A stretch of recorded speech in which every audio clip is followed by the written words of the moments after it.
Bonjour, je m'appelle donc Philippe Brousmy, je suis antiquaire depuis une trentaine d'années et je fais du mobilier art déco de la fin des années 30 et puis je dérive un petit peu sur les années 60-70 dans tout ce qui est mobilier un peu haut de gamme et je cherche des pièces un peu atypiques et relativement rares, voilà.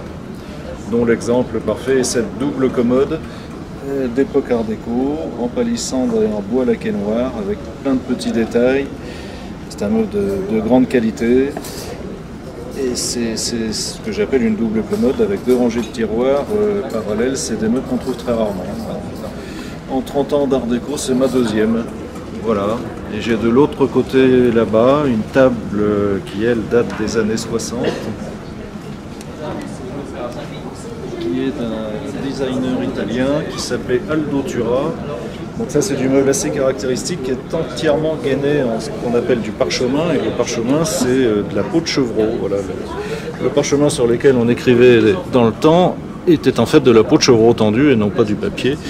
Et au milieu, il y a le réceptacle pour recevoir le seau à champagne.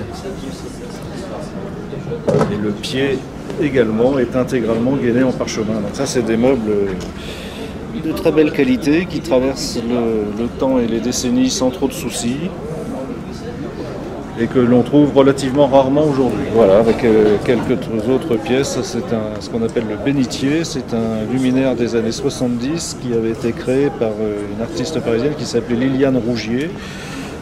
On retrouve la signature ici. Très belle lumière d'ambiance dans des appartements éclairés normalement et non pas avec le surplus d'éclairage que nous avons ici. Et je suis un peu spécialisé aussi dans tout ce qui est porcelaine grand feu de Camille Tarot que l'on voit dans la vitrine là. Avec des pièces au bout d'une trentaine d'années, je sélectionne des pièces et surtout des formes peu connues et des décors peu connus, des pièces relativement rares. On a entre autres ici un vase en porcelaine avec une surface églomisée et qui est un vase qui est très facile à dater. Vu sa signature, il est entre 1925 et 1927.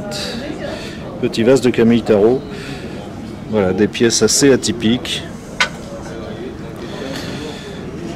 Ça, c'est aussi une pièce un peu difficile à trouver de Camille Tarot. C'est un petit éléphant. Tout ça, c'est de la porcelaine grand feu.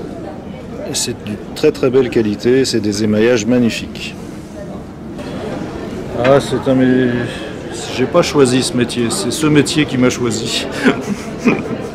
Voilà, mais c'est un métier de passion, c'est un métier que je fais toujours avec passion et je me dis, je vais aborder la soixantaine dans pas longtemps et que tant que j'y prendrai du plaisir et que ça me permettra de gagner de l'argent parce qu'il faut aussi en vivre, je continuerai ce métier tant que je pourrai le faire parce que c'est un métier de passion.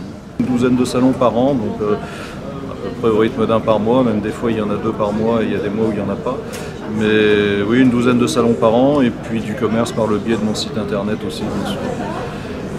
Ah, le public qui cherche, si je le savais, je n'aurais que ce qu'il cherche, ce serait très facile. Le public cherche un peu des pièces originales, voilà, des pièces un peu décoratives, de qualité. Il ne cherche plus ce qu'on a vu pendant des dizaines et des dizaines d'années sur les salons. Voilà, il recherche un petit peu des pièces qui sortent de l'ordinaire, du jamais vu. Pour la fin de l'année, j'ai deux salons à venir après celui-ci. Le salon de La Rochelle la semaine prochaine, le week-end du 11 novembre, et puis le salon de Nîmes dans le sud, qui est un gros salon que je fais déjà depuis plusieurs années. Voilà. Je vous en prie.